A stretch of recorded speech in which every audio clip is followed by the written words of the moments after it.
So, making a pie continued. Here are the two balls that I had in the refrigerator, and I have a piece of wax paper here and a rolling pin, both of which I have floured, and I just kind of flatten the ball out to get it started and then roll it, which is pretty hard to do with one hand, so I would let you imagine how that would go until it looks like this.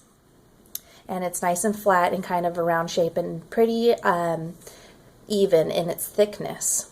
And then all the recipes say to fold it into quarters and then transfer it, but I typically do not actually do that. I usually just put the pan right next to it and then spray the pan that I'm going to cook it in first, and then flop it over and peel the wax paper off. And then push the crust into the pan and manipulate it around to where it fits nicely into the pan.